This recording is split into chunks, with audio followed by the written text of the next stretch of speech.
Shot down a Chinese surveillance balloon on February 4th, which floated over the continental United States for a week before it was taken out over Myrtle Beach, South Carolina. The reason for the delay in taking out the spy balloon over sovereign territory is because it was traveling at an altitude of 60,000 feet above air traffic, and so theoretically there was no risk for aircraft crashing into it. Nevertheless, some of the payload could have fallen out unintentionally, hitting someone in the head tragically. All the more reason, I guess, to wait until it was over the ocean to destroy it. The other flying objects that were shot down over Alaska, Canada, and Michigan were flying at an altitude of 40,000 feet, presenting a hazard to air traffic. So those were taken out much more swiftly. As of now, American officials do not know what the three most recent objects were that were shot out of the sky with missiles devoid of explosives, nor what their purpose was, nor what their intent was. All we know at this point is that the object that was taken out on February 4th over Myrtle Beach, South Carolina, was a PRC reconnaissance balloon. So on February 12th, there was a live Pentagon briefing after the fourth object was shot down. The first object that was shot down was ascertained to be a PRC reconnaissance balloon. The other three, as of now, still remain unresolved.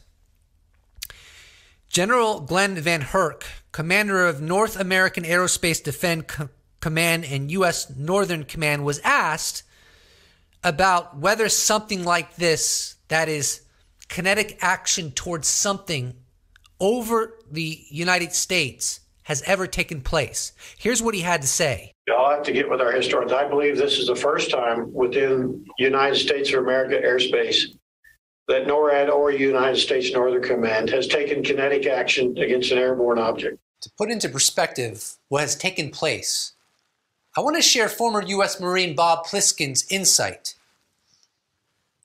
He wrote, "Just so those worried about the world being able to handle disclosure, the United States Air Force shot down 3 UFOs this weekend, acknowledged that fact, and even stated they are not ruling out extraterrestrial origin. And everyone is watching the Super Bowl. No big deal." So what is the point? The point is that Bob Pliskin has an excellent point.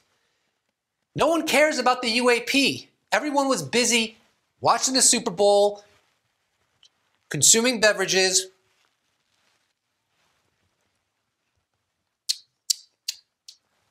"5 years since the New York Times article was released. If the secret keepers are under the impression, or they utilize the following as an excuse to keep everything insulated, well, now we just know they're full of shit. No one cares. No one cares. It's UFO season. Hi, thanks, Pat, and thanks for doing this. This is for General Van Herk. Because you still haven't been able to tell us what these things are that we are shooting out of the sky, that raises the question, have you ruled out aliens or extraterrestrials, and if so, why? Because that is what everyone is asking us right now. And thanks for the question, Helene. I'll let the intel community and the counterintelligence community figure that out. I haven't ruled out anything at this point. We continue to assess every threat or potential threat unknown that approaches North America with an attempt to identify it. On February 12th, the New York Times dropped an article titled, "What's Going On Up There? Theories but No Answers in Shoot-Downs of Mystery Craft." The U.S. and Canada are investigating 3 unidentified flying objects shot down over North America in the past 3 days. Militaries have adjusted radars to try to spot more incursions. And here's an excerpt. While the incidents involved unidentified flying objects in the literal sense of the words, national security officials have discounted any thoughts that what the Air Force shot out of the sky represents any sort of extraterrestrial visitors. No one senior official said, thinks these things are anything other than devices fashioned here on Earth. Now, as much as UFO Twitter and other people interested in the UFO topic would love for this to unfold as a story that accurately depicts that machines of unknown origin, provenance, and capabilities have been shot down, I think the likelihood of that is quite low. But that brings me to a tweet that Christopher Mellon shared on February 8th. He wrote, reportedly, the software filters on our SSPAR radars filter out most anything that is not an ICBM or cruise missile. Hence, NORAD failed to report balloon overflights during the Trump administration, but could identify the tracks when they pulled up stored data later. Today, drones, balloons, and other UAV are growing threats, and a review of the settings on these mighty systems is overdue. Now, I find it really bizarre that after this Chinese surveillance balloon was detected, all of a sudden, as far as I understand, now NORAD alters the filters on their radar systems, and now they see all kinds of weird stuff in the sky, and they scramble jet aircraft to blow it out of the sky because it's over the United States and over Canada. This is weird to me because it's not like they didn't know about these technological capabilities. The Air Force was well aware of spy balloons prior to the balloon that they fired out of the sky on February 4th. So why were their filters not calibrated to ensure that they would see things at 40,000 feet floating or flying around? Now, the conspiratorial side of me wants to think maybe that they know that there are genuine UAP, not the Chinese kind, but like UAP of absolute unknown origin. And they know that if they calibrate their systems a certain way, they'll start to pick these up on the regular. And they've ascertained that they are not a threat to national security. Further, there is a UFO cover-up, and they don't want to draw attention to this reality. So what they do is they calibrate their filters so they don't have to contend with this reality. I have no idea if that's true. I'm not saying it's even likely. But I've seen a lot of people on Twitter, along with myself, perplexed that they would have left these filters the way that they were so that what has just been detected in the past week or so could go undetected. It makes no sense to me. On February 3rd, 2022, Chris Mellon wrote an incredible article. It's almost the size of a book. If you're a journalist or you're really serious about the UAP issue, it's a mandatory read, and I will link to it in the description below. It's titled, "Why is the Air Force AWOL on the UAP issue?" And it was published on the Debrief. And here's an excerpt that is highly relevant to our discussion.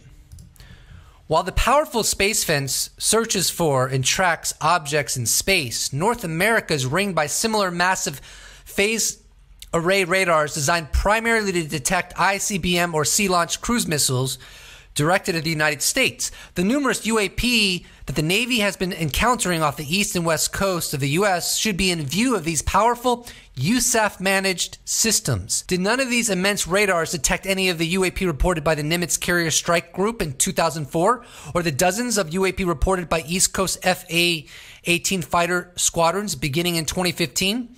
Are these massive radars missing what Navy ships and planes are seeing? And if so, why?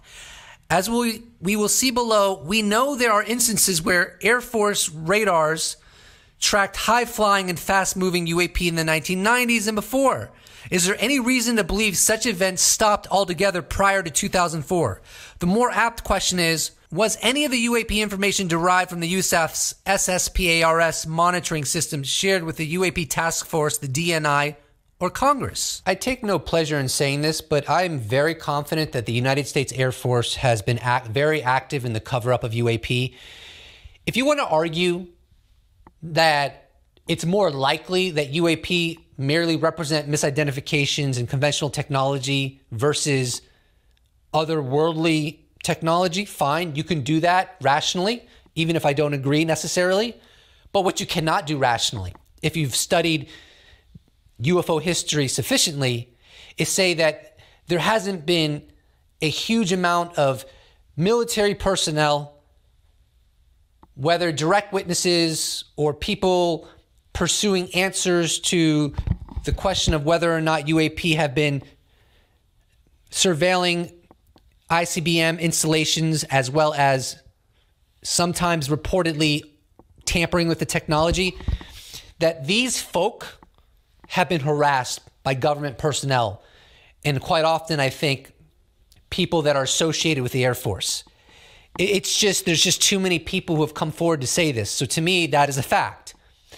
And so regarding the following excerpt that I'm going to share with you from Chris Mellon, it makes a lot of sense. I frankly cannot help wondering if there isn't still an active USAF hidden hand that is concealing UAP data. The deck logs of the USS Princeton for the short period of the Nimitz incident in 2004 are strangely missing from the National Archives. Who removed them? Additionally, the last known location of the USS Princeton's missing radar data was reportedly Langley Air Force Base. Some sailors aboard the Princeton claim that the ship's radar data was removed by civilian officials and or USAF officers who came aboard the Princeton via helicopter shortly after the famous Tic Tac UAP incident.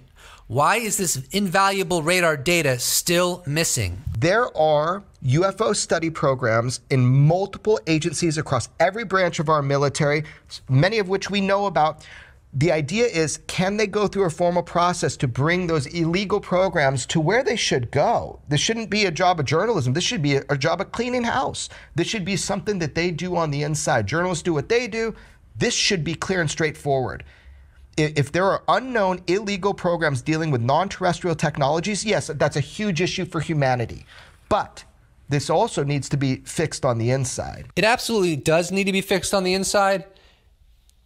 Reportedly, members of Congress have already been given testimony by people either involved or associated with these illegal UAP programs. And the reason they're illegal is because there's no congressional oversight.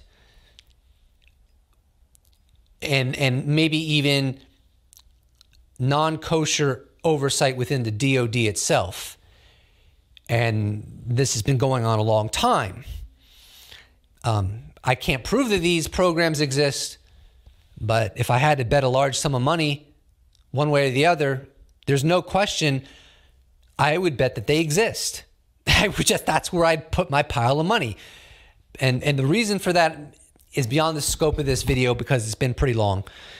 But suffice to say that these mysterious machines have been detected for decades based upon witness testimony, based upon recent historical developments with the U.S. government acknowledging there's a there doing a 180 from what they've done decades ago. Anyways, hopefully one of the positives that will come out of these recent incursions, the earliest one was the Chinese reconnaissance balloon. The other three, they haven't necessarily ascertained the origin. And this is the developing story. We will, I'm sure, learn where they think these things, these craft, these drones, these balloons, whatever they end up being, where they come from. I don't think it's likely they're going to end up being of non-terrestrial origin, but still, I do think these developments could embolden the United States Congress to be like, we're not doing this anymore. If you have UFO programs that are taxpayer funded and you have much greater fidelity data and understanding of this mysterious phenomena, then you have to apprise us of it, because that's the way the system works. It's a system of checks and balances. And if we are on a committee dealing with national security and there's unknowns in our oceans and in our airspace, we have a right to know about it every bit as much as you. And then the question becomes, how much should the American public be informed? Particularly, from my perspective, when you calculate how much taxpayer money has gone into the alleged illegal UFO programs. Something's got to change. Something's got to change. Let's end this video with a tweet that Chris Mellon dropped on February 12th, yesterday. The USAF, that's the United States Air Force, really has some explaining to do when it comes to UAP. People who are surprised at the presence of these objects haven't been paying attention. One of the reasons why I've been calling for changes to our censor and reporting procedures for years.